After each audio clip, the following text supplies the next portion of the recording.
My void will consume you, if you ask nicely. Your will is no longer your own. Stay away from them. To arms! You have led the Horde to a place without honor. Your petty quarrels only make me stronger. Our world needs us, champion. You got me over your head. We cannot let the world fall to darkness. Already lost. Put your faith in the light, and all is possible. Is it truly righteousness that drives you? I wonder. It would seem you have guessed. They are coming for you. This is the Whispers of War.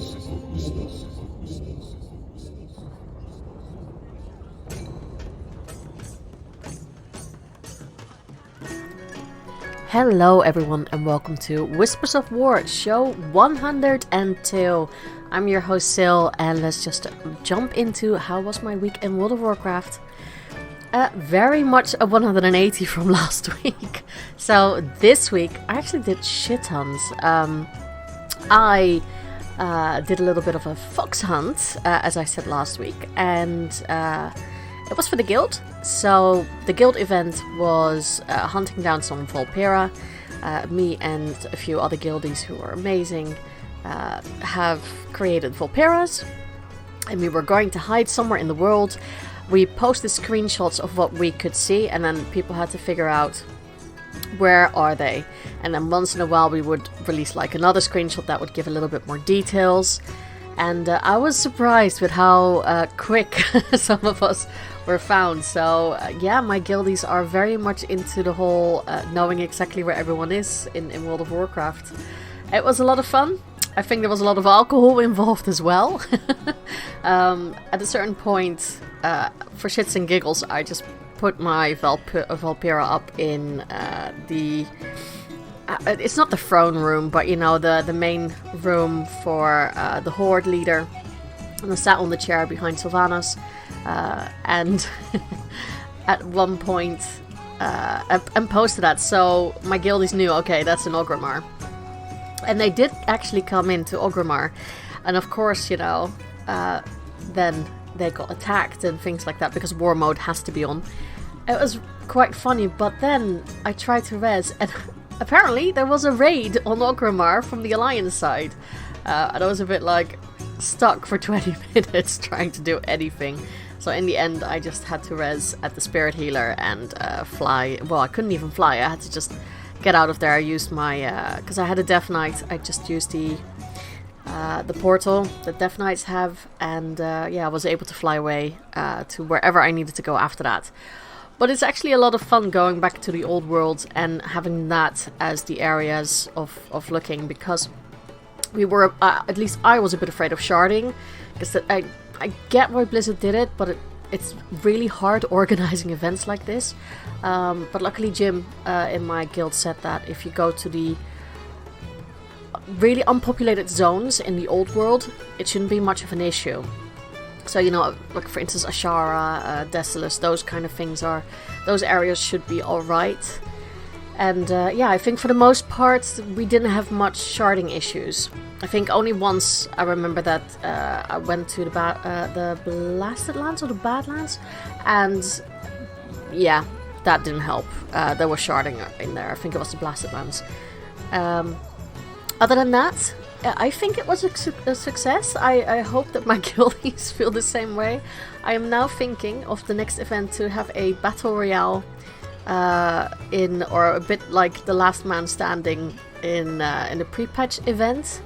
So when we're all turning into zombies, I think I'm going to create a raid group for us.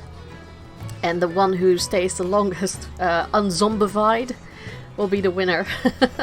But of course, you know, if you turn into a zombie, you have to go for all the people in your raid team. So it will be hopefully a lot of fun. I don't know how quick it will go, because I know how quickly it can spread, that zombie stuff. So yeah, it might be like, oh, it's 5 seconds, we're done. I don't know. We'll just have to test it out, I guess. But I can't test it out on the PTR anymore because it's not there or in beta. So, what else? Jennifer is now my favorite pet because I love it when she says that my eyes look tasty.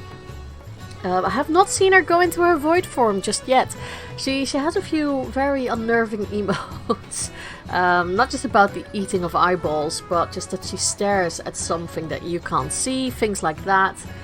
Which my asshole of a cat does as well, which I always hate. You know, every horror movie ever made just crosses the back of my mind when I see her do that. So, yeah, one of those.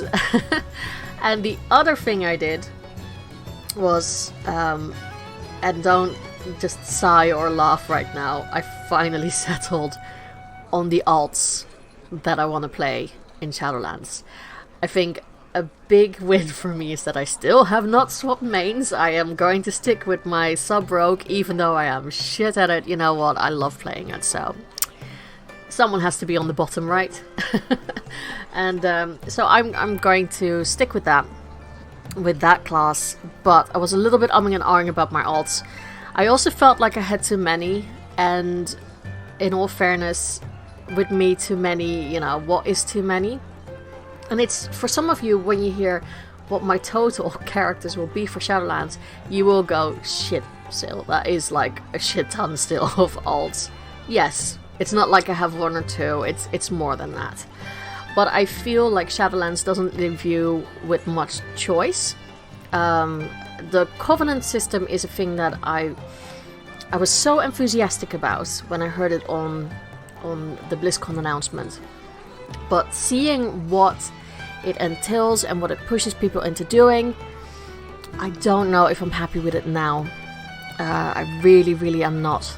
I love the idea, but I don't think that with the power and everything and the abilities now, I think it's going to cause a lot of issues. So I stepped away from that completely.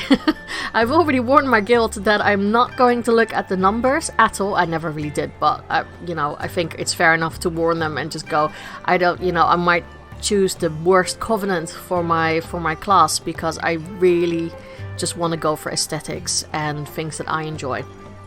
So, what have I done? I picked the 7, I think it's 7. Let me just grab my planner because I actually wrote everything down. That's how much of a nerd I am. I didn't make a spreadsheet, but I do have something written down because I'm old and I need to keep tabs on things that way.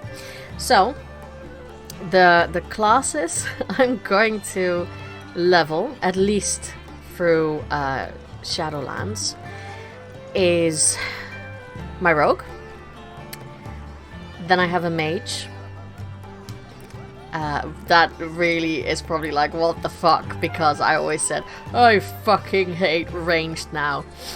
But that was not the case with mage. I actually jumped onto mage on Shadowlands beta and really enjoyed it. I really enjoyed it. So that's my mage, that's one of the alts. Then of course I have the paladin. I think that is well known. Everyone knows that I'm going to play that paladin because it's fun. So I enjoy paladin. I like smashing things in the face, so there we get it. The other one is going to be a warrior.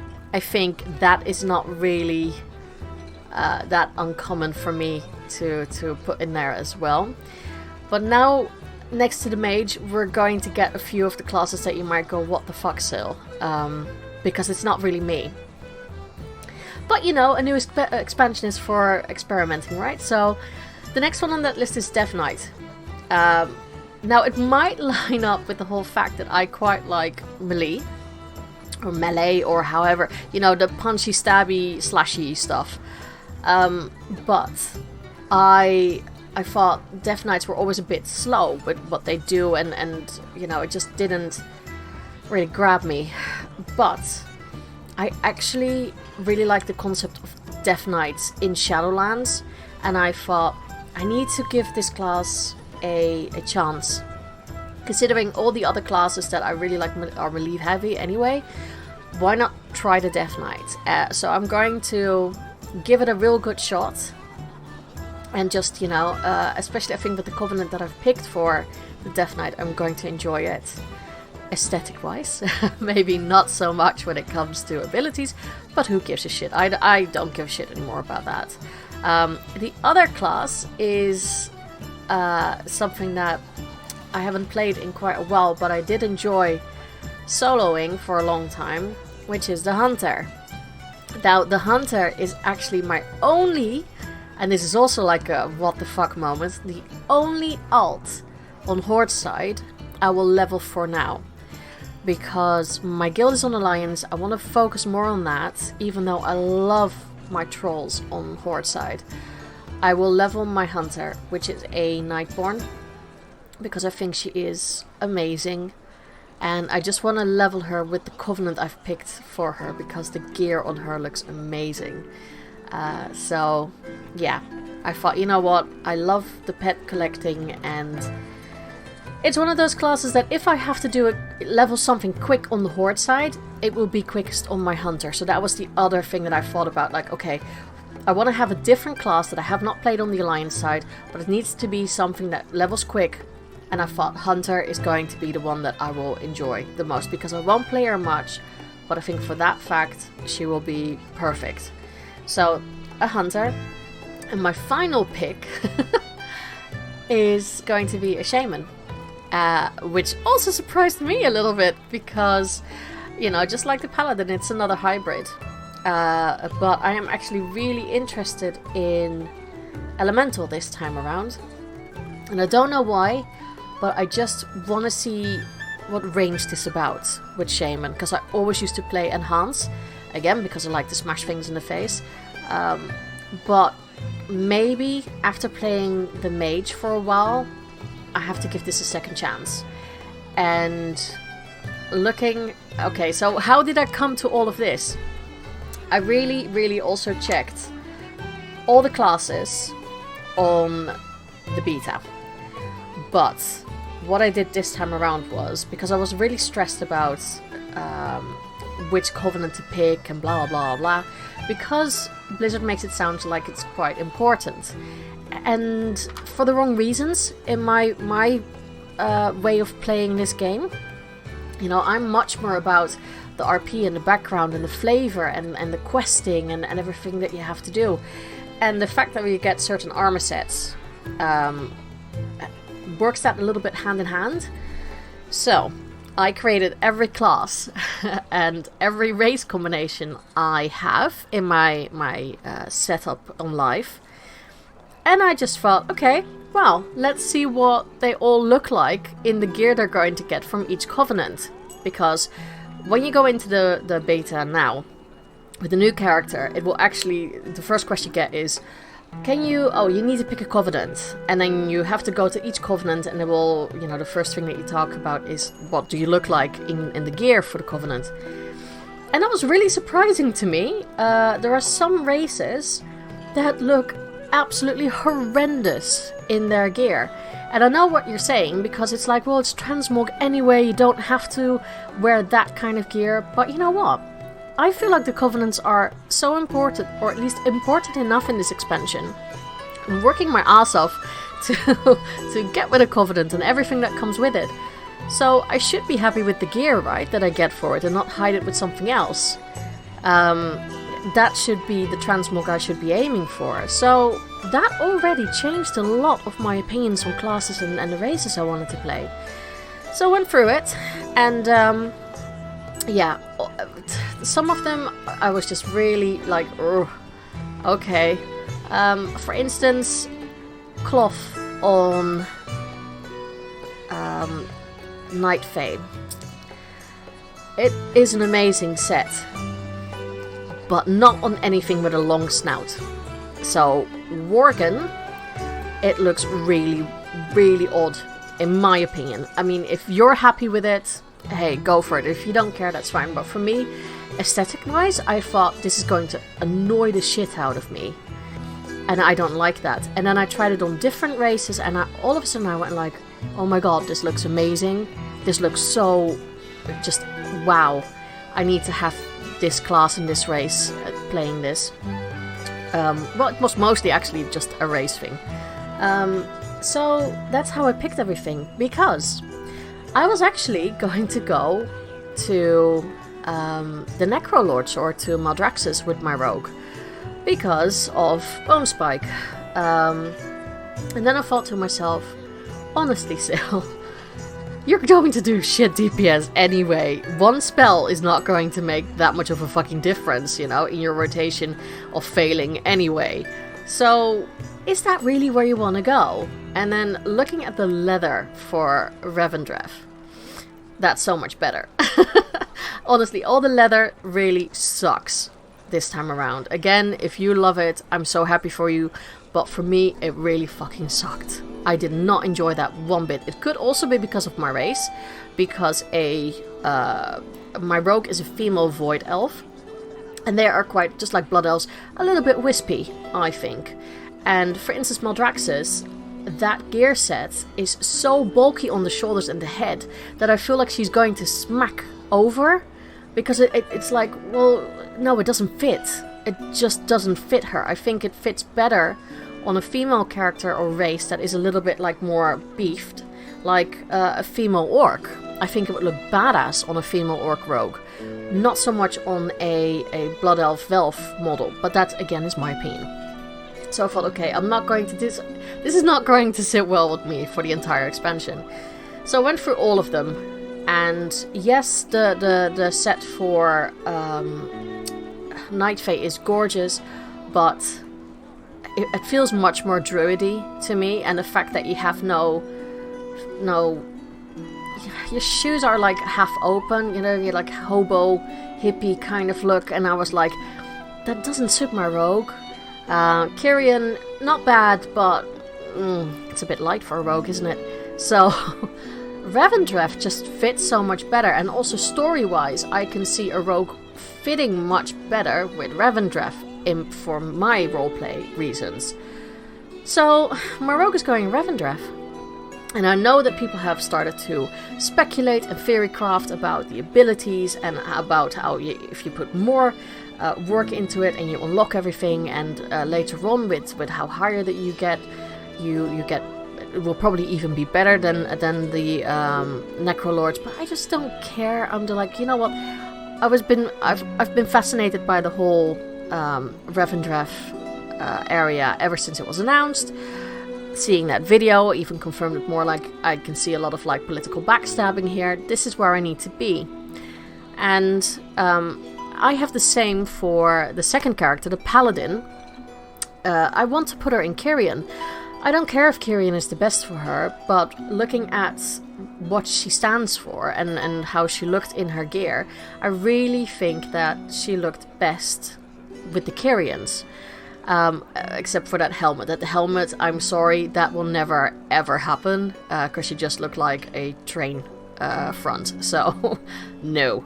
But that's fine, because I don't tend to wear helmets on my mill, or plate-wearing characters. Most of my plate-wearing characters don't have helmets. My leather ones, yes, if it's a cool set. Same with cloth, same with mill. Plates, I don't know why. You know, if there's any class that needs a helmet, it's my plate wearers, but oh well. So yeah, that's really how I got with it. I'm just, in all fairness, I'm least impressed with the Kyrian armor. Except for the mill. Their mill pieces are gorgeous. Depending again on which race you play. So yeah, that's how I got to it. I'll tell you next week what I picked for the rest, because I'm already running like overtime with how much I was going to say about all of this. But I finally feel like I have a little bit of rest now in myself of, okay, this is what I'm going to do. These are the classes I wanna spend time on for the next 2 years to do all the stuff with. Yeah, so that's it. Now for me, I'm quite happy. I was thinking about professions, but you know what? We're just going to grind the stuff that you need for all the other professions. So I'll be herbalism and mining and maybe skinning on a few, just because I need to make money, I guess. And I can store stuff for later on if I really want to like start doing stuff with professions again, and it really proves that it's really, really fun to do again. Then I can use some of the mats for that. Yeah, so I feel like I finally have some rest now, and I can just play the beta. I just level a little bit and just see what it's all about with the leveling. But I'm not going to worry anymore about the Covenants. I'll probably go on a whole tangent next week about what I think of the Covenants and, you know, how I feel like they crushed my dreams. But it's fine.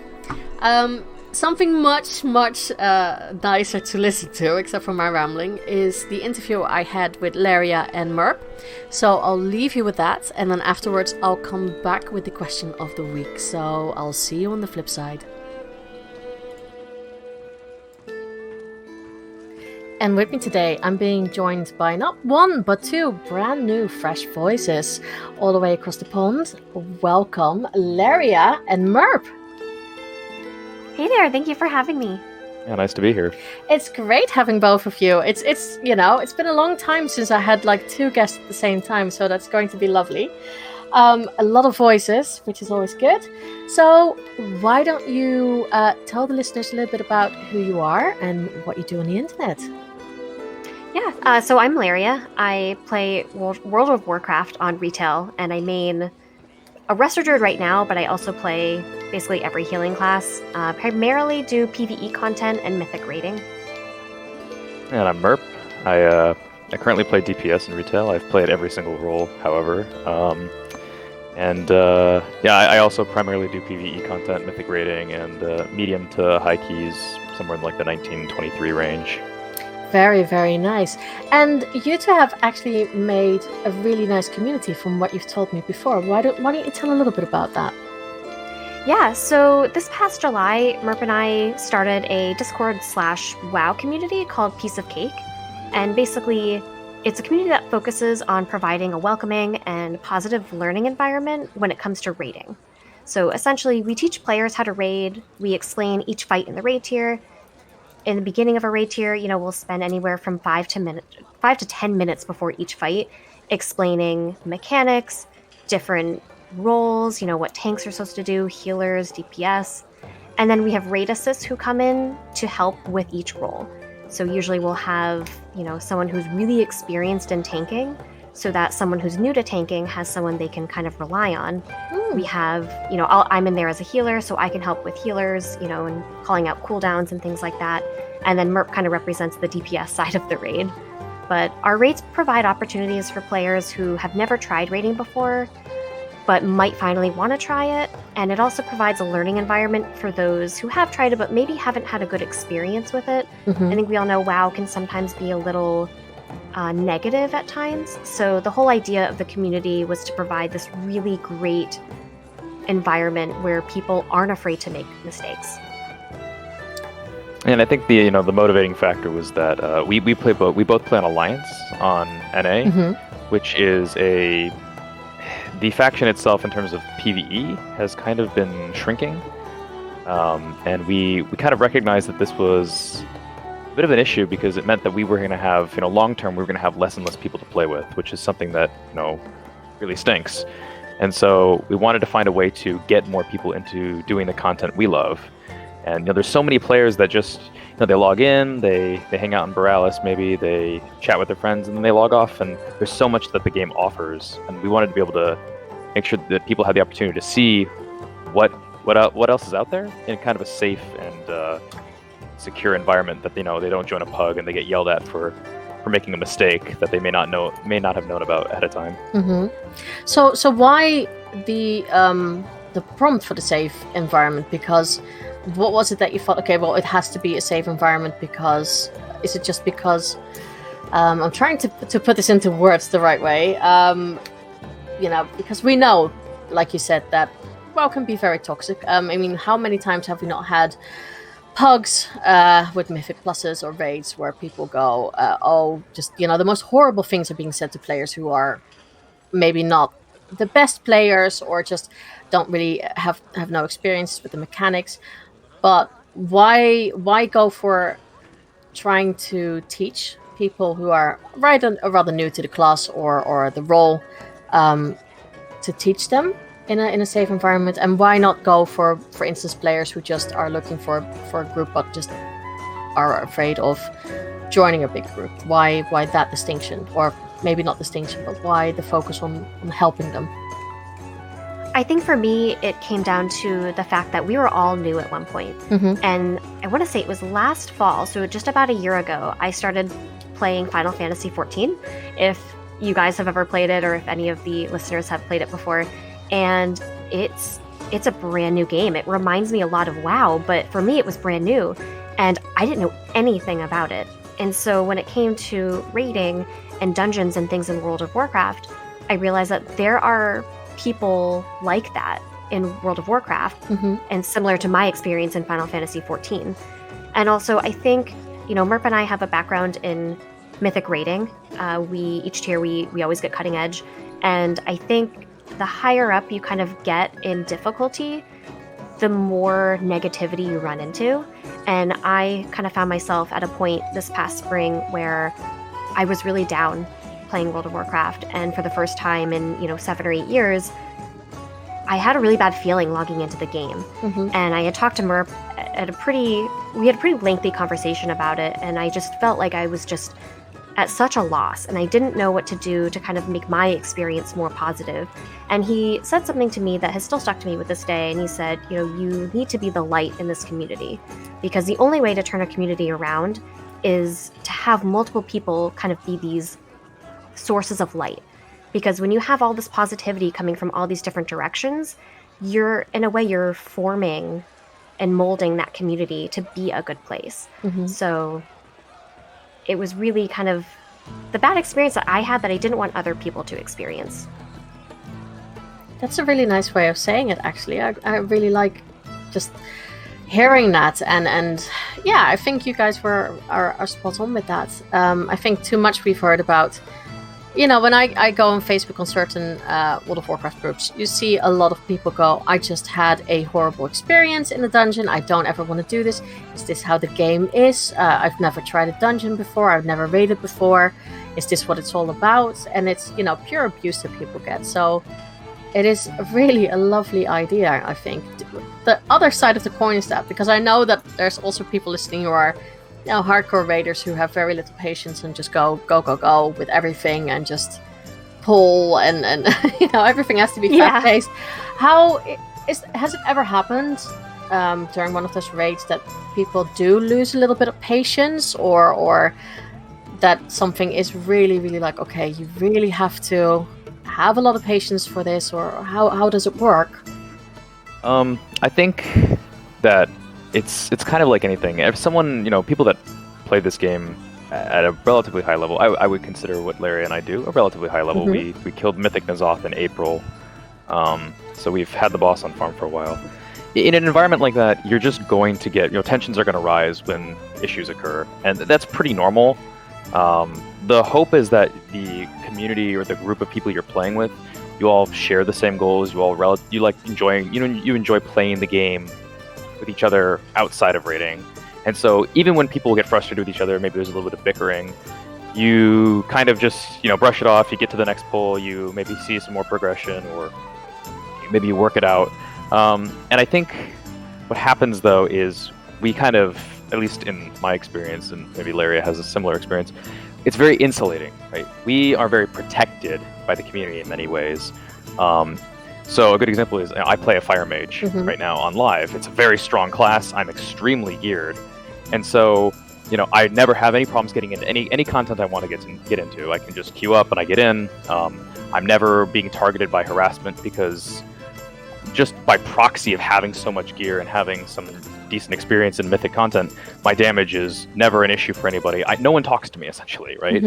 But if I'm creating an issue because maybe I'm new or I'm less experienced, that's where that negativity kind of becomes that's where that focus that focus comes on, that a player is someone who's not really performing well. And we kind of get to skate by a little bit because we stay within our guild, we stay with our friends. We don't really have to pug that often. And I think it was Layria was leveling or gearing up her Horde Druid, and she just would tell me about all these awful experiences she was having, and I was just like, yeah, like we just don't experience that when we're playing with our friends. And even when your friends kind of get intense or tensions get high, eventually you all just kind of work it out. But that's not how pugs work because there's no real social contract there. Yeah, no, that's a great way to put it. That social contract. You're not going to treat your friends badly. I feel like people on the internet are more likely to lash out at other people they don't know because you leave the group and you're probably not going to see that person again. It's the anonymity of the internet, isn't it? So you can just be a dick, basically, and people think that there are no consequences for it. But from what I've seen from a lot of people, it has a lot of impact, especially, I guess, on newer players or just people, who... I hate the phrase that people say, it is the internet and you need to grow a thick skin, because I don't feel that way. I don't think that you should be growing a thick skin at all, because I am very much of the belief that if you wouldn't say it to someone face to face, why would you say it on the internet? So hearing that there is a community like yours, it's really, really lovely. Have you had any feedback from the people that you helped with experiencing raiding or Mythic Plus or any new roles, how it has changed for them? So it's interesting that you mentioned that, because over the last, I want to say 2 to 3 weeks ago, we had one person who joined either, from finding the link to our Discord somewhere or either in Group Finder. Sometimes we'll list the group there. But we had this one person who's in a guild that, they had a bunch of friends who just came back and they really want to raid in Shadowlands, but they wanted to form up now so that they have something kind of going into the new expansion. And the next week, that same person returned, which is great. You always want people to come back. And they said, hey, my guild has, there's about 8 or 10 of us. And every time we try to raid normal or do something, we always fall short a little bit. And in World of Warcraft, you need at least 10 players to do a raid. So if they're, at 8 or 9 players, they were at a point where they were really nervous to list in Group Finder or pull from other players because of, experiences in the past and because they're all new. They didn't want to bring someone in who would kind of cause problems or get impatient, like you mentioned earlier. So basically, for the last couple of weeks, we've had almost their entire small guild join us, and that's what they look forward to. And we heard a couple of comments, feedback of some of those players saying, I was really skeptical about joining Piece of Cake because of the experience I've had with other players in game, and I'm so glad I joined. I'm so glad I took a chance and joined the raid. I've learned so much. And that's been consistent. The last 2 to 3 weeks, I've gotten messages in game from them after raid. I've gotten Discord messages from them. And it just kind of helps us, to reaffirm that we, our goals and our focus and direction, we're in the right place. Like, we're moving in this direction that people are learning from. It's helping them. Has your Discord community grown a lot? Because you say you put it up in July. We're a little bit further along now, and I'm going to assume with lockdowns for a lot of people that people have a tendency to, World of Warcraft is my thing now because at least I have some contact with people. Has it grown exponentially, or how is it going? We had a little bit of trial and error at first, because at first we weren't sure how big our audience was going to be. So we didn't know if we needed a sign-up sheet. I had originally created a Google form where people would join the Discord, and if they wanted to raid that week, they would go to the form and, fill out their name, their server, whatever information I needed when it was time to send out invites. And we posted on the WoW forums, and we really didn't get anyone. We got a couple of people. So since then, we don't use a Google form anymore. It's much more relaxed, and we posted, during the week beforehand. We always raid on a Sunday. So I'll post, a few days before and say, hey, just a reminder, the raid is this Sunday from, 3 to 5 p.m. Eastern. And we just kind of go from there. People are welcome to show up, every week if they want to. They could miss a week. They could show up late. And that has helped. And right now, I want to say we are at about maybe 60 or 70 people in the Discord. Nice. And the raids are anywhere from, at first, we kind of stuck a little bit small. we had between, I think, 10 to 13.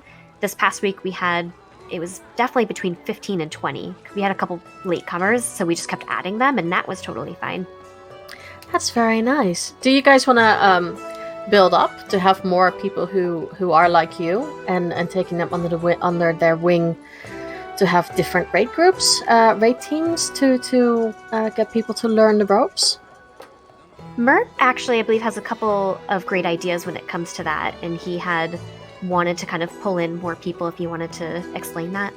Yeah, I wanted to try and create a place where eventually the people that we were teaching, how to raid, how to be in that environment, maybe want to take up the mantle and be like, I can do this. Let me lead a raid. Let me see if I can do this. And raid leading is such a different role from just being a tank, a healer, or a DPS, because not only are you doing your job, but you're paying attention to everything else. And that's a really challenging and daunting task. And my hope is that we have inspired a few people to try and take up that. We had someone tell us that they wanted to do something similar with their own guild. And so my hope is moving forward that some of our players that have been showing up for the last few weeks maybe want to take up that mantle on their own. They want to try and reach out to other people they know, maybe their friends or their family, people they know that want to raid but are a little skeptical. Maybe they want to do some Mythic Plus, but again, they just haven't had a good experience in the Pug environment. Maybe they want to, try and be those leaders. And at some point, maybe we'll start seeing some more groups pop up. We're kind of in a weird place where BFA is coming to an end. Shadowlands is just around the corner, which means that we're coming to the end of a tier and a beginning of a new tier soon. And so there's this weird gap period where there's not going to be a lot of content going on, new content going on, and then all of a sudden lots of content is going to be out and everyone's going to be busy.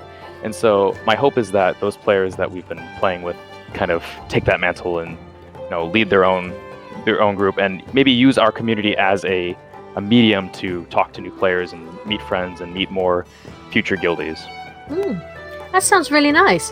Are you planning on, especially with Shadowlands, with like new dungeons coming out? And I know that you focused on the raids, but would that also be an environment then that some people who are very nervous about jumping into dungeons might find a home on your Discord? Oh yeah, absolutely. At the moment, our focus is primarily on raid content. There's not a lot. We just didn't put a lot of time into focusing on dungeon content initially.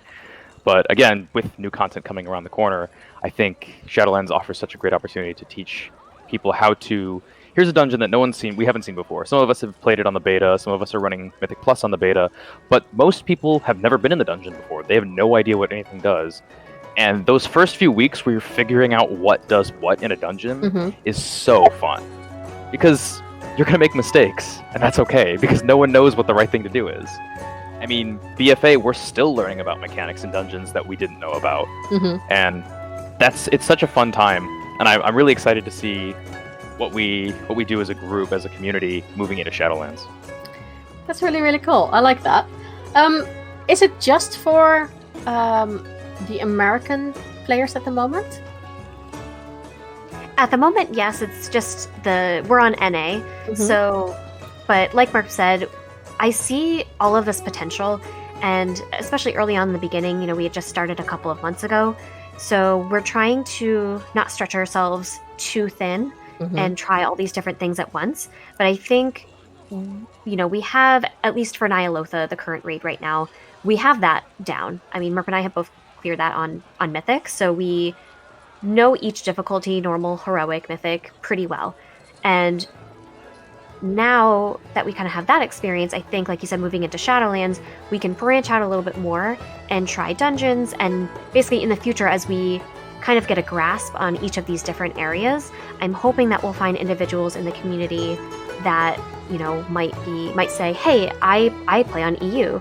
I'd be interested in kind of copying what you guys do, this format, and, using, the Piece of Cake name, I guess, form raid groups or dungeon groups to teach other people in that sense. Our biggest issue with outreach at this moment for EU is mostly just that we don't play EU, but we would be super excited to have people in the community take up that charge.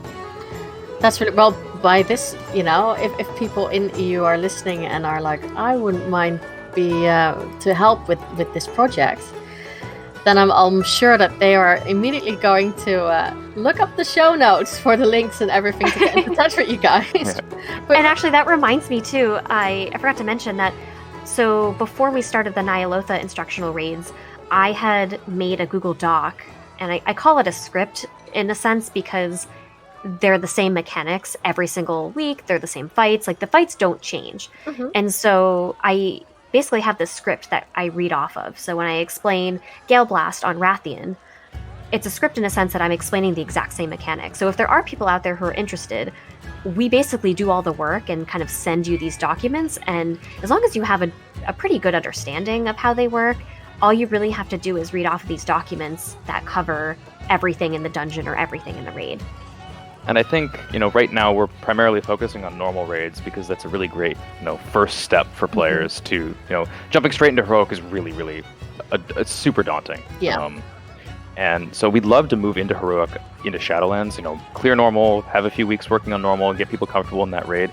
Say, all right, let's try Heroic, because Heroic really is a next step up for most players. It is that's where mechanics you could get away with getting hit by in normal, you really can't Heroic. A good example might be Nyalotha is Vexiona. If she breathes on you in normal, it's going to hurt, but you'll probably be okay.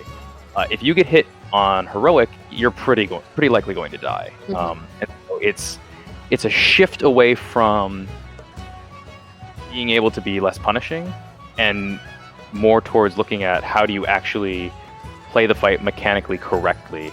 We have to talk more about, maximizing damage on certain mobs and certain adds, talking about different phases, where normal doesn't really have that. But I think Heroic offers such an interesting opportunity to move into that sphere. Yeah, and it's very much with anything, you can't learn to run before you know how to walk anyway. So starting with normal, not a bad idea, just to see what everything is like. And then, once people get that confidence, I guess, then that's something next. And I guess because you guys started this in July, which already feels like we were in that end of expansion period, it's going to be hard anyway to find enough people. I know a lot of people have taken a break. That has seemed to have changed now that we have an end date of BFA finally. But yeah, this is really, really cool. I really am just so for people like you guys who really try to make the community a better place. So yeah, I'm absolutely in awe of what you both do. Right, let's go to your personal World of Warcraft stuff and history. Now, I've heard it already a little bit, but I'm still going to ask, just to make it clear for everyone, Horde or Alliance? I will always be Alliance. I'll just say that right now. Okay. I'm pretty faction agnostic, frankly. I'll play where my friends go. For the longest time, I started the game in 2005, and I was playing Horde for almost all of that, with a small stint in Cataclysm as Alliance. And then came back to WoW after a break during WoD and Legion, back playing Horde, and then my guild kind of broke apart during Mythic Jaina progression, and so I moved to Alliance to raid with my current guild, and that's where I met all my Alliance friends. So basically, I'll just play where my friends are. Wherever my friends go, that's where I'll go. I like the phrase that you use, faction agnostic. I need to remember that one. That's a good one. Have you guys ever been like, okay, I might be Alliance, but I still want to level a Horde all the way to the top to see what the story is like on that side? Because BFA is quite heavy on having completely different storylines at times. Oh, yeah. So Layria, my name actually is my hunter. So the first character I ever leveled was an Alliance Night Elf hunter named Layria. And after a while, I decided, I actually had a family member, my aunt used to play World of Warcraft, and she was much better at it than I was when I first started playing, but she played Horde. So when I leveled a Horde hunter, it was to be able to play with her. So I have done that, like I wanted to be able to play with her, but then also get the storyline. And Merp had mentioned earlier that I was leveling a Horde druid at one point, and I tend to do that. Whatever, last expansion I mained a hunter, this expansion I main a Rester druid. So I'll make sure that I have that character on the opposite faction, just so that I can play the whole expansion and get the overall story. Okay. Is that the same for you, Merp? Yeah, I was kind of in a weird situation where BFA. I experienced the first half of BFA as a Horde player, and then moved over to Alliance. And my focus kind of drifted from the Horde to the Alliance as I moved there. It had only been after the 120 boosts came out that I decided, you know what, I'm gonna boost up a Horde Paladin. I'm gonna actually play through the rest of the story. I hadn't done anything from 8.2, 8.25, 8.3. I'd all done that as Alliance, so I wanted to try that all as Horde. And I was actually really confused when I was in Nazjatar, because it was like, I don't know where anything is on the Horde side. It took me like 10 minutes to find the benthic gear vendor. I don't know. I enjoy it though. I do miss a lot of the Horde aesthetic. I think generally I prefer, like, my favorite city of all time will always be Thunderbluff. I think it's a beautiful city. I used to go there and just listen to the music and, you know, drink tea in the morning or something. But I don't know. I think there's been so much overlap with the story recently, especially in 8.3, that I haven't really had the need to play my Horde character that much. But I definitely have enjoyed and appreciated the faction-specific storylines. Okay. So I think I've got it corrected what your classes are. So Layria, you're a Resto Druid, and Merp, you're a mage? Yep, I do play a mage. Human mage? Yes, human mage, correct. Okay. Are those your characters that you want to take into Shadowlands, or have you decided to switch mains? No, I'm definitely bringing in... My druid's name is Sunrift, so I'm definitely bringing Sunrift into Shadowlands. My mage also will be coming into Shadowlands as my main. I'll probably also be playing a warlock just on the side, but I intend to mostly just keep playing my mage. I've enjoyed it throughout BFA, and I think what I've been seeing in the Shadowlands beta so far, I'm going to enjoy it a lot there too. Okay. How did you decide on your mains? What was it that swayed you to that specific class? So, I started playing Druid back in Mists of Pandaria, and I had been playing a Hunter at the time. And I decided on Druid. It was actually my Warlord's boost. That was, I think, the first time they gave everybody a boost when you pre-ordered the expansion. And I really liked the idea of having the solar and lunar aspects of the spec. I started out as balance. And at one point, this was back when Mythic was called Heroic, I was doing the Juggernaut fight in Siege of Orgrimmar, if anyone remembers that fight. It was super healing intensive. There were a lot of knockbacks, a lot of mechanics going on, and it was a 10-man group, and we needed a healer.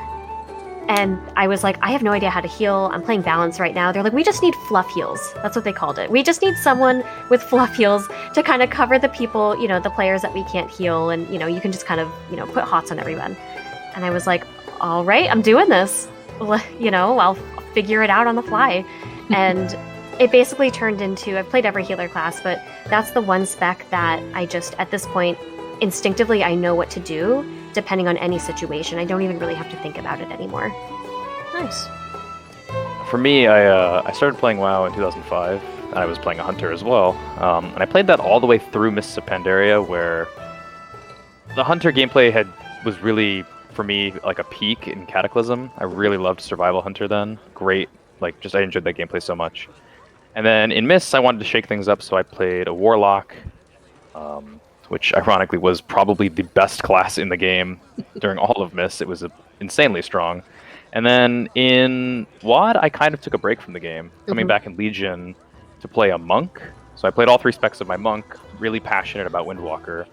And then I picked Mage in BFA because my guild at the time didn't have a Mage. And I was like, well, I did the Mage Tower Challenge on all the Mage specs. I'm pretty sure I can figure out how to play Mage. So that's how I stuck with Mage. That's how I chose Mage in BFA. And I was a little bit skeptical at first. I don't think Uldir was particularly fun for Mage, but I kind of fell in love with it by Eternal Palace, and am just going to stick with it through Shadowlands.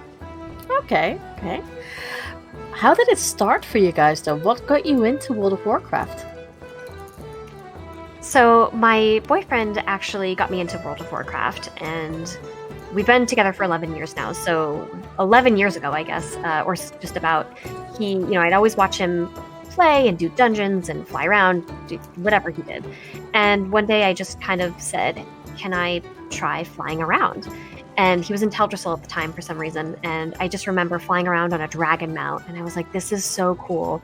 I was already a fan of fantasy. And I was like, I am playing a fantasy game flying around on a dragon right now. And eventually, after that, the same night, he said, "You want to know something cooler? If you land and, run around on foot, of course, because he didn't actually tell me I could move around on the ground on a dragon. He was like, I want you to go around and slash love all the animals in Teldrassil. You get an achievement if you do that." And that is not entirely accurate. There are certain pets that you have to do. And instead I was like, so I have to go love all those bunnies over there? And he was like, yeah, just go and do that. So I think just the idea that there was so much in WoW, that's what really hooked me. There was flying, there were achievements, there's animals running around. Okay. What about you, Merp? So my dad had been playing EverQuest for as long as I can remember. And when WoW came out, he immediately picked it up. He got it pretty early. I want to say he was probably within the first week or two of the game being live. And I would just sit there and watch him play it. I come home from school, he'd be playing and leveling his warlock, and I was just so fascinated. And then that holiday, the holidays rolled around, and I opened up a box of WoW, and he bought me my own account, and we used to sit together and play until about 2010 when he quit. And it just has been such an important part of my life that even when I've left the game, when I went to go off to university, I could never really leave it. It's always just a break. And so WoW has just been such an important part of growing up for me. And I think a lot of WoW players can relate to. You don't really think of your life you think of your life in like 2-year chunks. Like, oh, what was I doing from ages 18 to 20? Oh, well, that's when Legion was out, or that's when Warlords was out. What was I doing around Warlords? So WoW's just been such a cornerstone of my life that I can't imagine living without it at this point. Yeah, I think for a lot of people it's made quite an impact in some form or another. When Classic came out, were you guys at all interested in trying it out? I had never played vanilla. I started I guess towards the end of Cataclysm. Mm-hmm. So when Classic came out, I didn't really have a huge desire to try it. But there was one morning, I had 30 minutes before I had to leave for work. And of course, that was the one time I tried to play Classic. I only made it to level 5, and it was an interesting experience just because it is so different than retail. But I was never really kind of enticed to continue playing it and spend, a lot of my time doing it, just because I don't have that connection to vanilla. Okay. I have a very impressive level 11 priest on Classic. I put a lot of time into that character. It was kind of the same for me. I played vanilla when it was live, 2005 to late 2006, and I kind of did everything I really wanted to. I didn't really raid that much in Classic. I did a Molten Core and some BWL, but there's something about Classic that I really enjoy. I think there's a beauty in the game, running around and remembering the sound of Elwyn Forest, the way that the old models used to look. There's just something really special about that. Mm-hmm. But I can't say I've been super enticed to continue playing it. It's kind of an off and on thing at this point, mostly because I think that for me, what I really have missed about vanilla isn't the gameplay, but it's the community that was there. There was this sense of wonder and adventure that just didn't exist at the time that I don't think I can ever personally get back, just because I've grown up with WoW. I've played so much of it that there's not really a lot of mystery. So the idea of a raid being this crazy thing isn't really there anymore. Mm-hmm. And so I don't know. It's just not been something I've been super driven to play, because I also know that the community is different. There's a lot for what I would want to do. I'd want to raid, and there's a much larger focus on this hyper min-max, maintaining the meta. I just want to play my priest. I just want to wand stuff to death. That, I don't know. It's not quite what I was hoping would come out of Classic, but I'm really happy that it exists, and I have friends that are just totally in love with it. And I'm so happy they get a chance to play that game. Yeah, I think Classic has brought that sense for people who moaned about retail, that retail was not, the game for them, but they still love the franchise. I think they found something then in retail or in Classic now that will scratch that itch for them to play. seeing a lot of players, I mean, maybe this is anecdotal, I've seen a lot of players, in my circle at least, kind of returning to retail. They've said, I've played about a year of Classic, I really enjoyed it, but there's not too much more for me to do. Their guild, we have a friend in guild whose guild will do the entire new raid in 2 hours. New raid comes out, it's dead in 2 hours, and he's like, that's cool, and that's fun to see. There's something missing there. And so, I don't know, I'm really happy that the game exists. I'm really excited for people that just are super passionate about it, but I'm also seeing that people there's no longer, I feel like there's less of a Classic was the real WoW, Vanilla is the real WoW. It's just people have accepted the games are very different, and I'm really happy that that's happened. Yeah, and I think people run through Classic content a lot quicker nowadays because, well, the game has been out for a long time, and back in the day when it was vanilla, everyone had to experience everything as new. People were a lot more new to things, how it works in an MMO, how raiding works, how mechanics works. And nowadays, with everything that we've already have experienced, if you take that knowledge into a game like Classic, things go a lot quicker. Not the leveling, but everything else goes a lot even quicker. The leveling has kind of been super min-maxed. People just figured out that if you just camp Scarlet Monastery for 15 hours, you'll go from 40 to 50 something really quickly. I don't know. It's just a different game. Yeah, it is. But I guess it's enough difference from retail if you don't fancy retail anymore. But luckily if people want to come back, you're not locked in, so you can always go back to retail and experience what it's like to level really quickly over your heirlooms or anything that just makes life a little bit easier than it does in Classic. What is your current obsession to do in BFA? What do you find yourself doing a lot at the moment? Lately for me, well, I should say since July, I've been helping out a friend who organizes, he's a streamer on Twitch, and he organizes charity AOTC runs on Horde and Alliance. And so I just kind of came across it on Twitter back in July, and he does Horde every Saturday and Alliance every Sunday.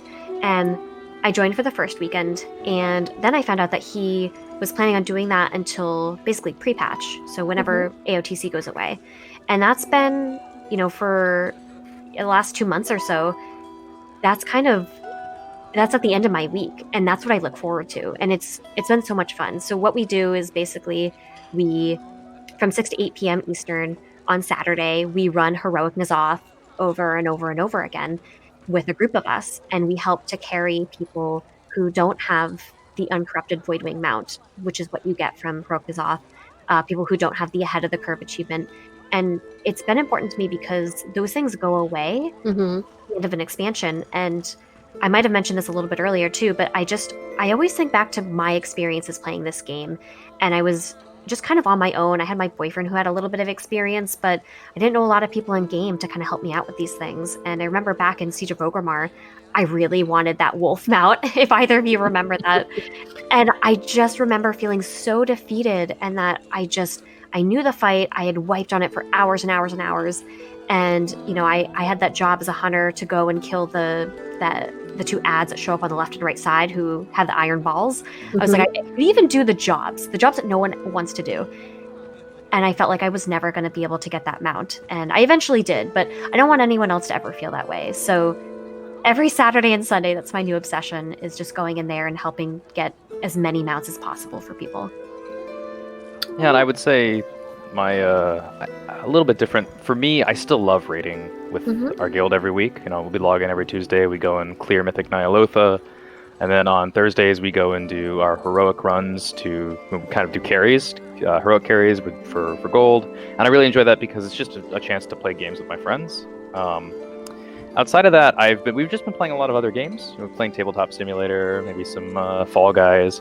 But I think the real thing that's kind of out of nowhere just grabbed onto me is I really love, and I don't really care about transmog, but I really love the Tomb of Sargeras mage set.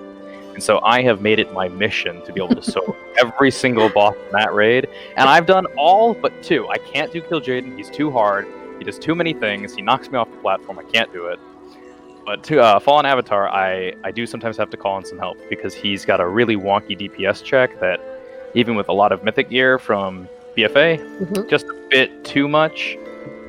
But I'm motivated. I'm getting that set before Shadowlands comes out. I don't know what it is. I don't know where it came from, but that's my big motivator right now. That's your mission. Yeah. Also farming Invincible, which doesn't exist. So. Well, yeah, and it's difficult to spot as well. Sorry, I had to make that joke. Yeah. So lame. I saw it in the Bastion cutscene though.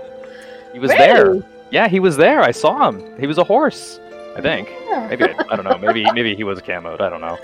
Who knows? Who knows? I think everyone has to watch those videos again now, which is not really a punishment, is it?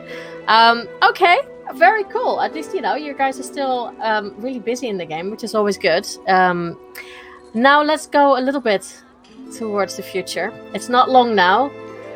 What are your feelings and thoughts when it comes to Shadowlands? Well, I've played around a little bit on the beta. I've had beta all summer, and so I've kind of had a chance to go in and play, different classes, different covenants, all of that. Overall, I should say in general, I haven't been that psyched about the major new systems within the last 3 expansions. There were garrisons, there were the legendary weapons in Legion, Azerite this expansion, etc. So I'm a little worried about how covenants are going to play out, but I also love this game, so I'm just going to continue to play it anyway. It's going to be whatever it's going to be.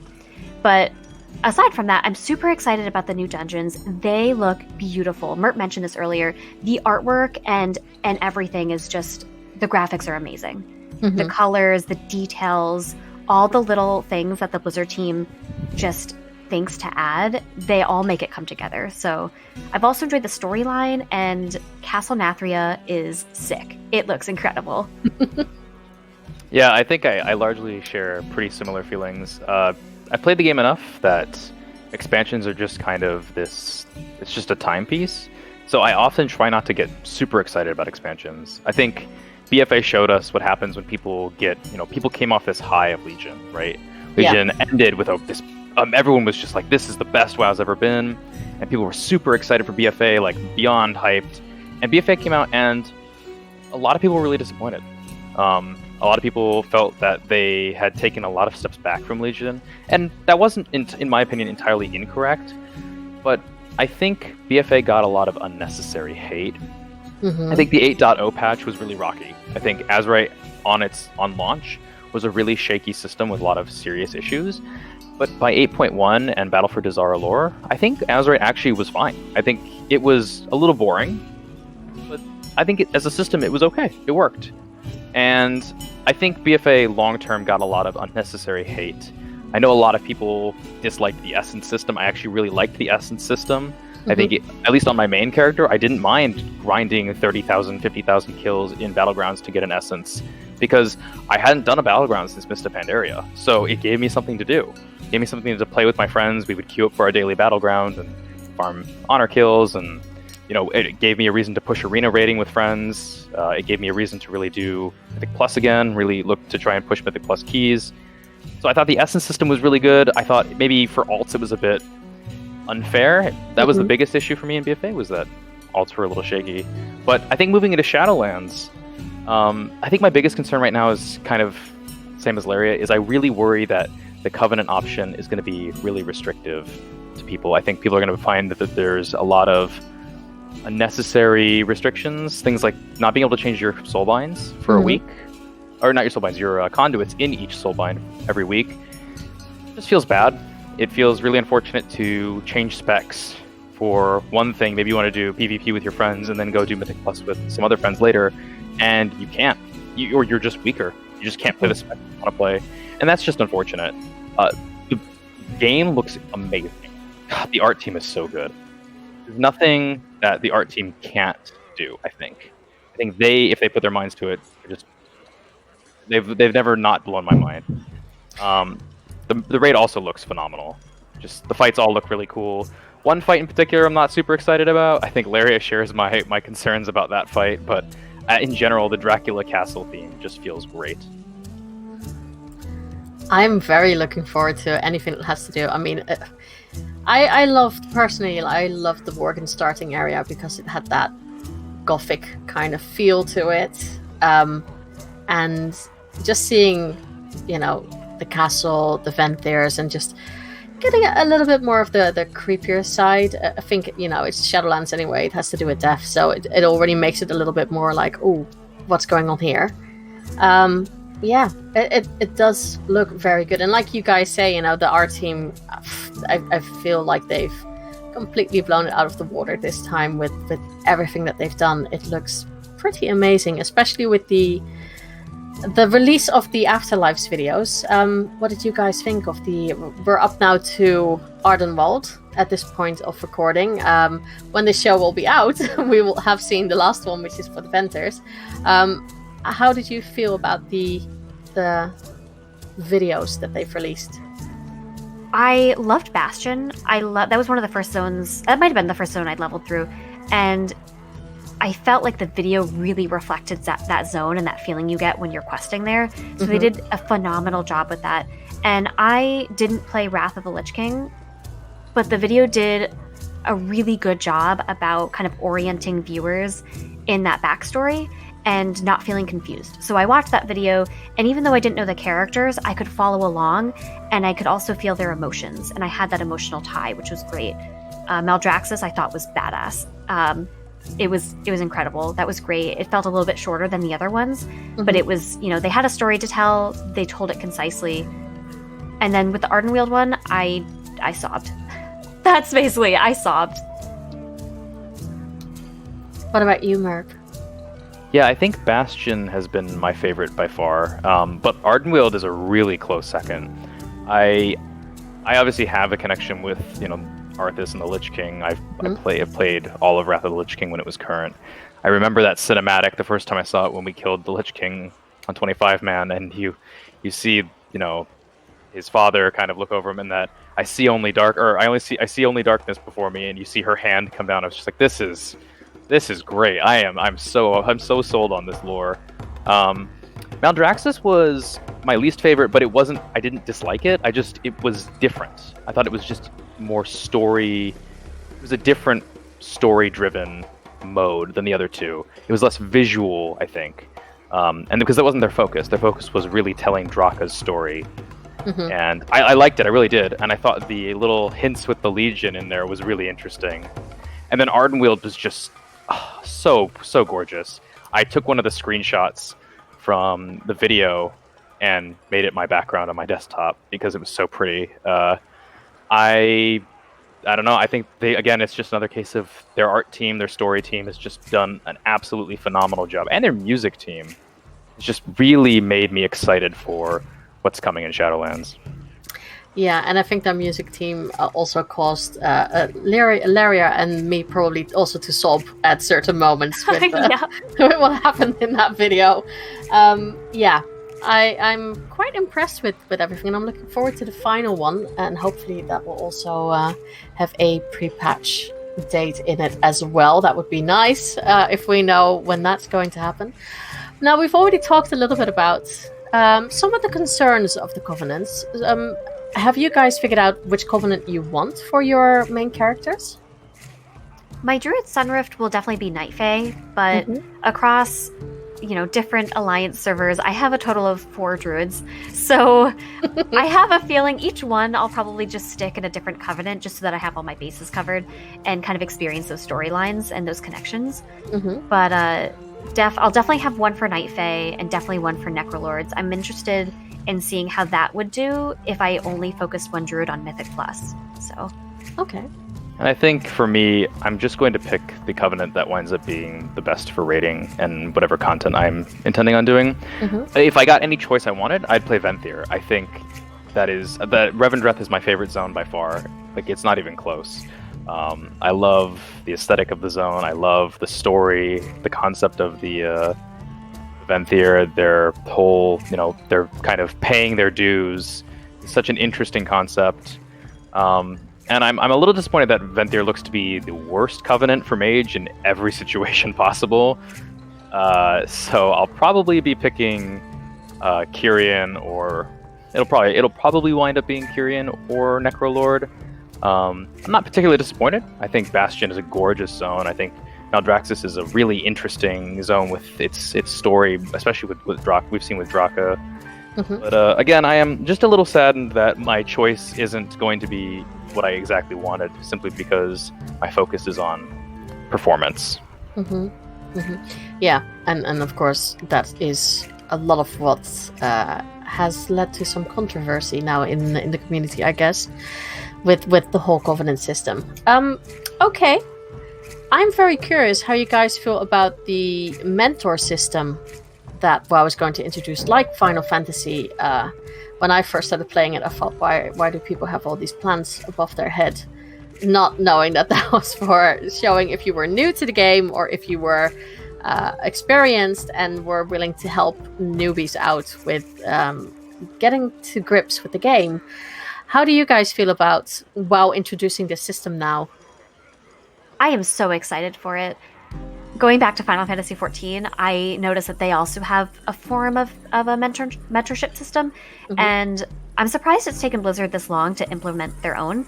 I kind of wish that their requirements were a little bit more strict, just because I think, you know, you might get some players who are interested in it who could possibly be giving misinformation, which, you know, so they have good intentions, but it might actually cause a few more problems than, you know, they're trying to solve. But other than that, I think it's a good place to start. I'm glad that they are introducing it, and I think once they kind of see it, they trial and error, they will probably make changes to it if they need to. I had actually completely forgotten they were going to do this, but I do remember that they talked about it, and I think their focus on the new player experience. And I don't know if you both have played through the new player experience on Exile's Reach. That is just it's so well done. I probably put in about 400 or 500 different bug reports and tickets and suggestions for just that zone, because I just want new players to experience this game, because I think it really is just this amazing world. And so the opportunity for them for a new player to look at somebody and say, oh, this person, they might know the answer to my question. I can ask them. You know, one of the things you see frequently is players asking trade chat for help, and that never works out well for anybody. And I'm excited that there's going to be this opportunity for experienced players to help new players. And I think it's something WoW has sorely lacked for a long time. So it's a super welcome addition. And I guess this would also, with that system being in place in the game, it would be a small step for new players after that, experiencing that, to join your community, really, to experience the next step, really.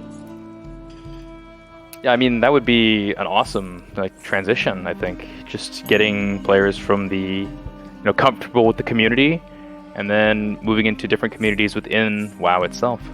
Yeah, I like to think of our Piece of Cake community as a stepping stone. Early on, when we had first started raiding, we received some feedback from a player who said, oh, we should go in and do Heroic next week.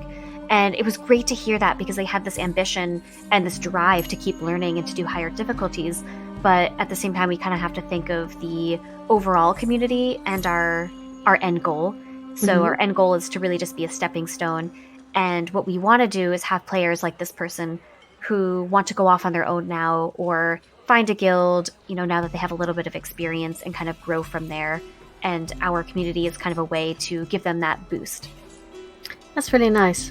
Again, I love hearing that. It's just, I don't know, it sounds like such a warm nest and so welcoming. So yeah, lovely. Okay.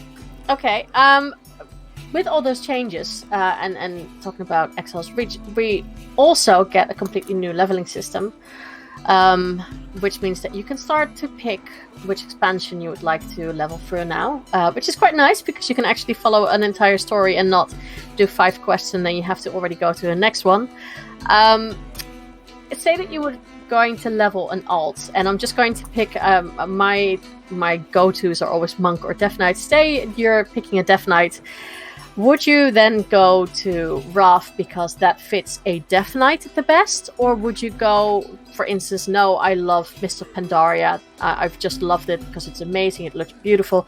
That's where I'm going. So are you going to pick it for aesthetics or for what fits the class the best? For me, I think I'd pick aesthetics. I love Pandaria, so I'd definitely go there. Or I might actually pick zones that I haven't really leveled completely through before. So, you know, I think I leveled through all the Cataclysm zones at one point, back when you had to actually do them to get the portals in Stormwind or Orgrimmar.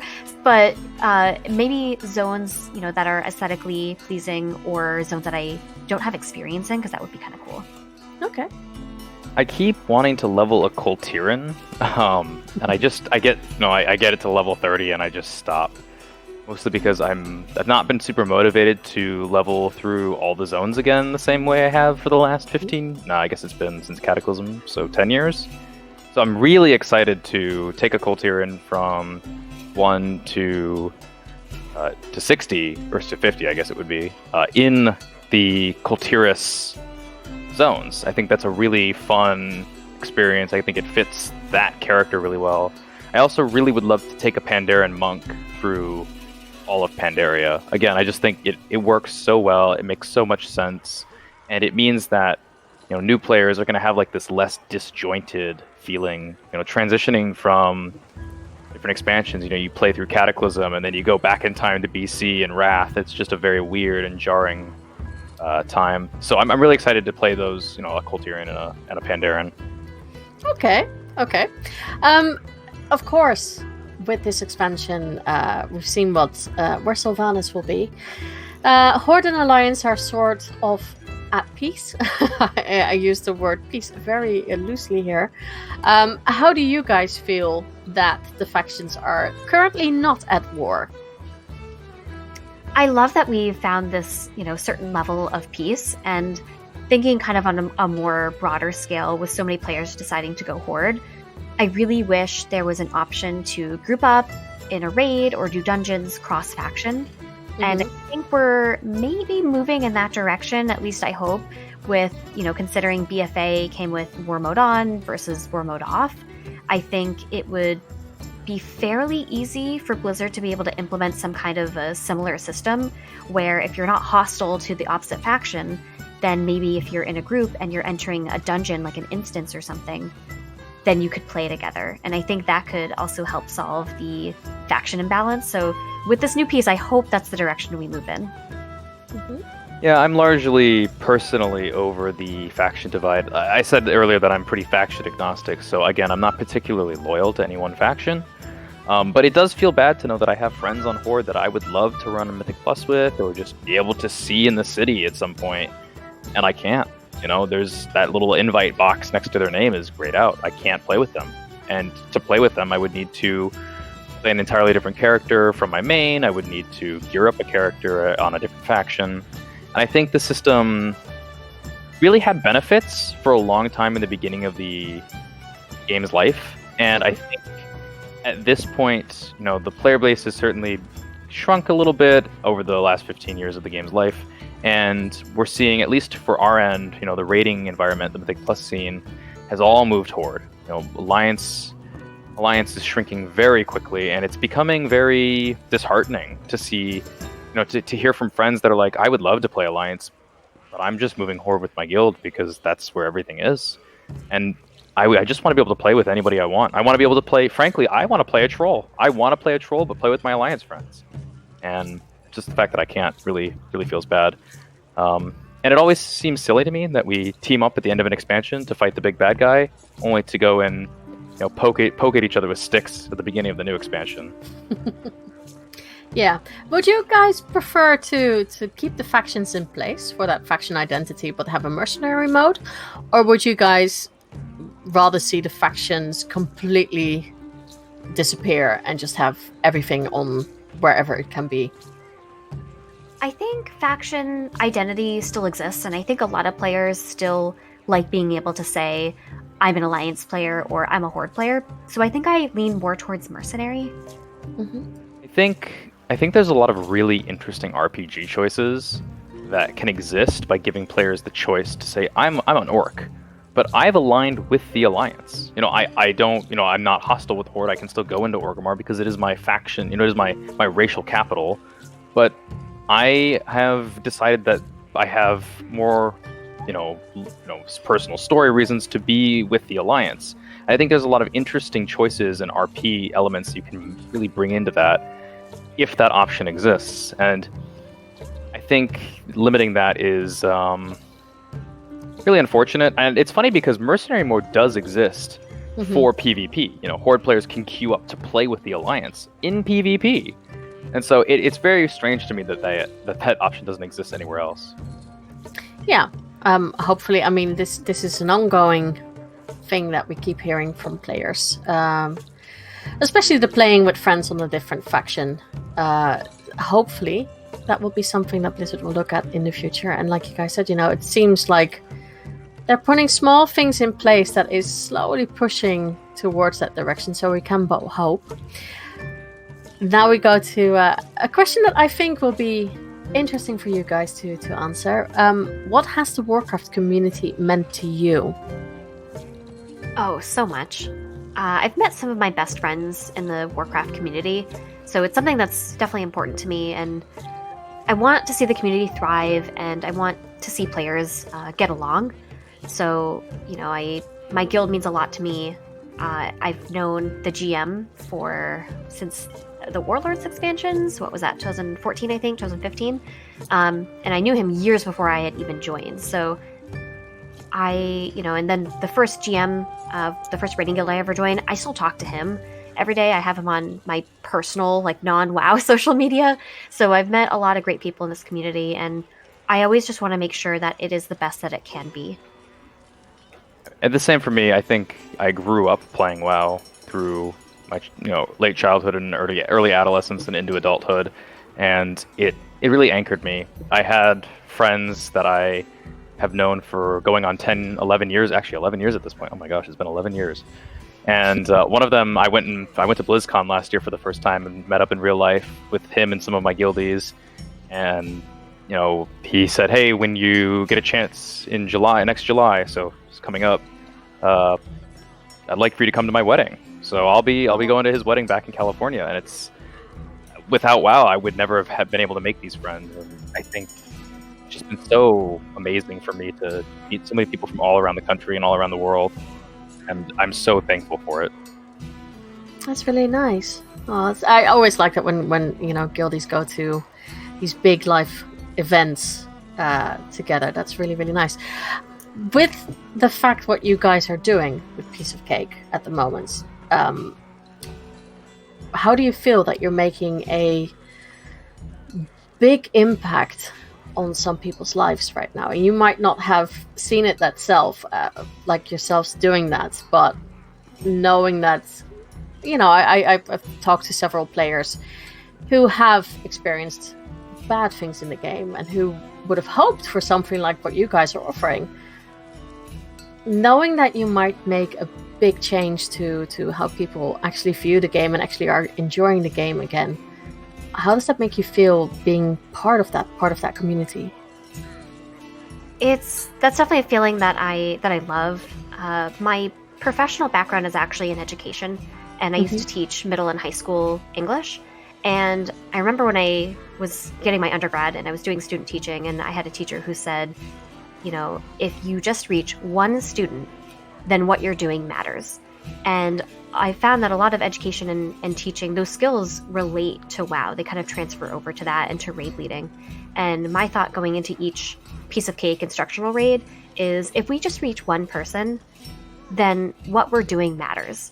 You don't have to change the entire world or the entire community and get rid of negativity in one day. It's just if one person takes something away from this, then that's what you want. And that is such a great feeling. I try not to think about how much of an impact I'm having on people's lives. It might freak me out a little bit. But I am, I do hope that people get the same experiences or similar experiences to me, where they meet their best friends. I know you hear about people meeting their spouses in game, and I really want people to see the absolute brilliance that is this community when it's at its best. And anything I can do to make that possible, I'm so happy to do it, because it's been such an important part of my life, and I hope that it's a similar influence on other people that play the game. Well, I think you're both doing a great job for the community. I'm sure that many people will agree with me on that. Right, let's go to a very light question. What's your favorite in-game food? Ooh. All right, that's a good question. All right, so I don't know if this technically counts, but I think I'm going to choose the Inky Black Potion. And Okay. I say the Inky Black Potion because technically you consume it, right? You consume food. And it's not poison, right? So the Inky Black Potion, it's my favorite because of how it kind of alters the game. You can take some really great screenshots with that. And it reminds me of the game back when it used to get really, really dark at night. And it kind of brings back that feeling a little bit. Okay. I do really like that potion. I have maybe a stack of 300 in my bank. Any food that changes your physical appearance always kills me. I love the Deviant Delight, the Savory Deviant Delight, where you turn into a pirate, or the Noggin Fogger Elixir, where you can become small, or you become a skeleton. But I think the funniest one I've ever seen has got to be the one that came out in 8.3, which is the squishy eyeball juice, or whatever it's called, where you you kill a rare and it drops its eyeball, and you can right-click it to squish it. You can drink the juice. It's so gross. It's so weird. I don't think I've seen that. Yeah, every time I get one, I squish the eyeball and drink the juice. I don't know why. I just think it's so. I think it's so like goofy. Yeah, it's very. The first time I discovered that, I was a bit like, "Ooh, what? You can't eat that? Ooh." Okay. Well, guys, we've hit the final question, which is, what is your whisper? I'm not allowed to say from the listeners anymore. It's my failed experiment question. I'm not allowed to say that anymore, apparently. But what is your whisper basically means, is there anything that you really want to see in the game? Maybe a wish, or game mechanics you want implemented or taken away. A bit of theory crafting where the story might go. So what would your whisper be? I'm going to go back to the faction topic that we had talked about. I really want that system where I can do dungeons and raid with my horde friends. I really want that. I think for me, and as far as story goes, there's some really cool things happening in Shadowlands. The Legion has made some minor presences in some of the cinematics with Draka, and there's some really interesting things going on in Revendreth regarding that I don't want to spoil, obviously, but keep your eye open for that, because that is some really cool things. And additionally, remember the Il'gynoth Whispers from Emerald Nightmare and from BFA, because there's some stuff going on there as well. And as far as mechanics go, I think for 10.0, I don't think it's going to happen in Shadowlands, but I think for 10.0, I'd really like Blizzard to kind of take a step back from the systems of borrowed power we've seen over Legion and BFA in Shadowlands, and move back towards strengthening the class identity and making each class unique and more engaging than they have been in the last few years. Okay, that would be really nice. I kind of missed that as well. Okay, very good whispers from you both. Unfortunately, we are at the end of the interview, but I just want to thank you both for being amazing guests. And if people want to reach out to you, or maybe join your Discord and be part of the whole learning process with raiding, now or when Shadowlands has been out for a little bit and you start raiding again, where can they find you on the internet? Yeah, definitely. And thank you so much for having us. If you're interested in kind of finding my social media, you can find me on Twitter and on YouTube. It's the same name. It's Layria_wow. And I have a pinned tweet about Piece of Cake that has the Discord link. But if for some reason you can't find my Twitter, you can reach me on YouTube. I also have a playlist of Piece of Cake videos on there where you can kind of see the raids and things like that and get a feel for what we do. I'm not particularly present on social media, but I do have a Twitch that I sometimes pop in on and stream some Reclear, stream some me beating my head against soloing some Tomb of Sargeras bosses. So if you want to check that out, it's twitch.tv/merp and then 3 underscores. And I'm always happy to just chat with anyone. I'll be probably doing a 24-hour stream when Shadowlands hits. I'm going to be power leveling 2 characters to 60 really quickly right off the gate.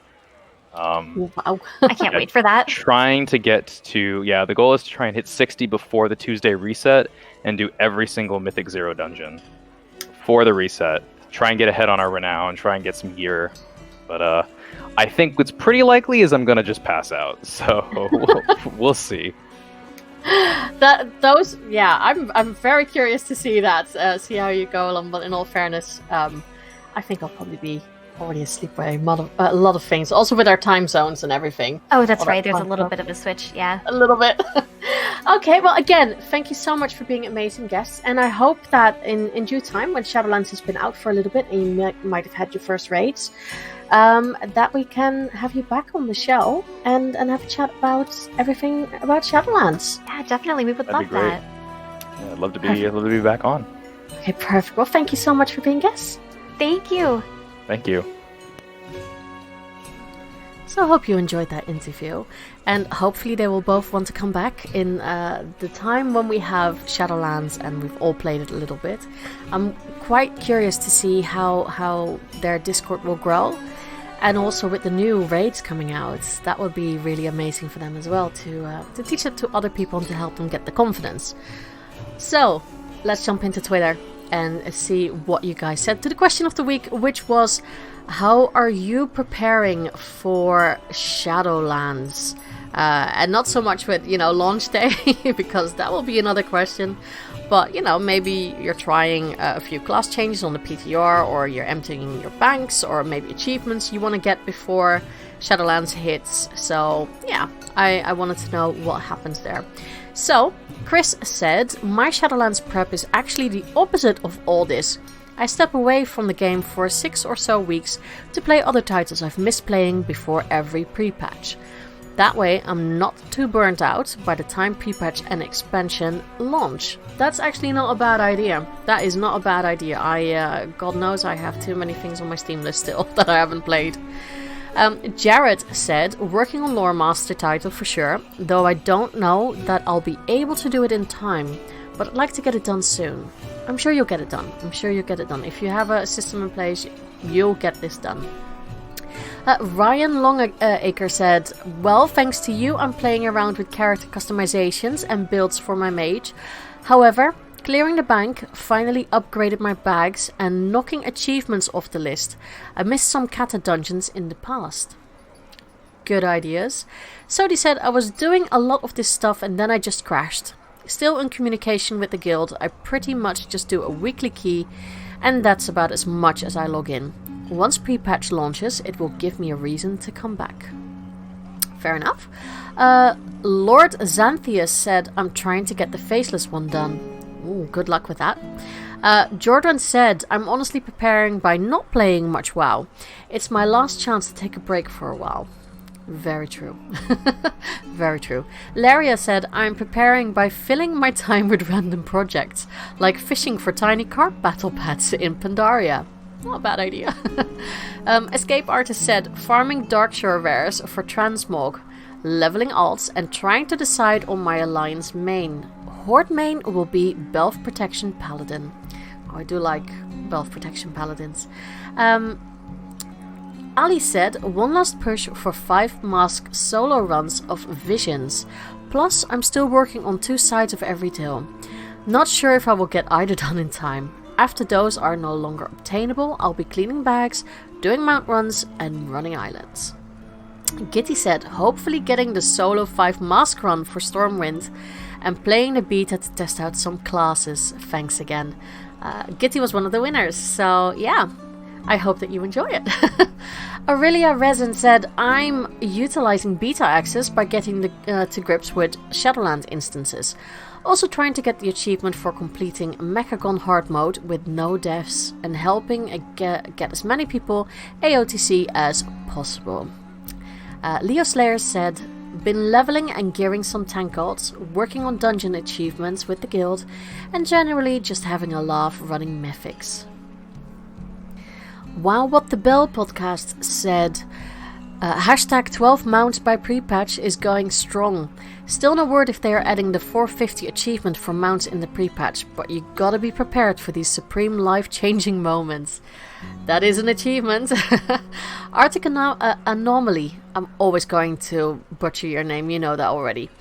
So Arctic Anomaly said, in beta I've been questing and reading quest texts, so I don't have to do it live and getting to grips with forecast and crafting legendaries.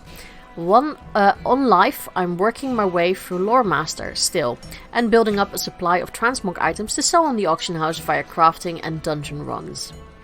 Yep, very good plans. Mitsunushu said, I will be clearing up all my alts, getting rid of any extra junk I no longer need, dropping quests, etc. If I can, I will get some professions up ready for launch. That's well prepared. Demifernot said, I'm just pootling around, trying to farm some mounts and work on Lore Master a bit more. Not playing heaps on live and dipping into beta just enough to speculate about the lore. Frasley said, I'm doing mount runs and other things to get my docket down and ready for leveling and such in Shadowlands. I don't feel like doing anything major until pre-patch, taking it slow right now. Rika said, farming the current island expeditions for the last 2 mounts I need from them. Or at least more coins for buying boxes next week. Already cleaned my bank and inventory, so really just waiting for pre-patch. I think we all are. So there you have it. This is what you guys are doing right before the expansion. Well, I'm saying right before, but you know, we still have a little bit to go. I know there are rumors that pre-patch is actually going to be a lot later, because I think a lot of us thought it was going to be tomorrow, but that's not going to happen, I think. I don't even think it's going to be next week. I think it might be very, very late, which is really surprising. That we're going to have a short pre-patch before launch. But oh well. So yeah, I guess we can start doing all of the things now that you guys said. Other than that, I just want to make you guys aware that I was on the lovely podcast with Bricko and Demifernot called The Third Faction Show, so make sure that you follow the podcast. And yeah, you can hear me ramble on about everything that I am interested in, I guess, about World of Warcraft, about podcasting, all those kind of things in the community. Because let's face it, the community is super important. So make sure that you follow The Third Faction Show. And yeah, just you know, I think we're just having a chill time now. At least from my side, I know what I want to do. I'm going to do the same as some people have said. Just, you know, poodle around a little bit in BFA. See how things are in Shadowlands, not BFA. See how things are. Just get a little bit of the story, but not too much. I don't want to get completely spoiled. And just enjoy what's happening and waiting for Shadowlands to arrive finally.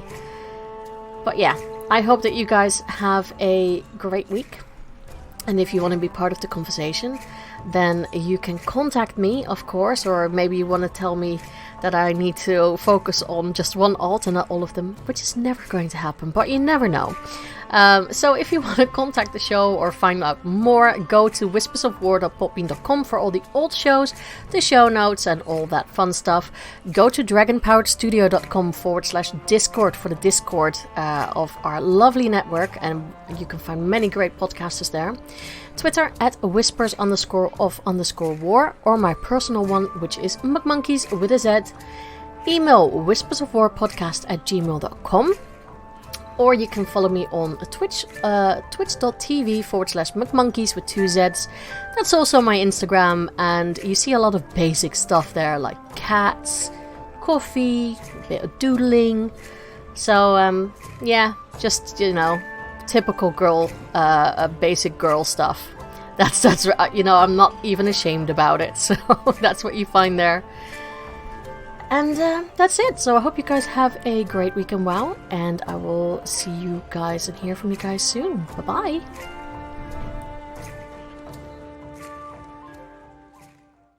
This show is brought to you by Dragon Powered Studio. Find more at dragonpoweredstudio.com.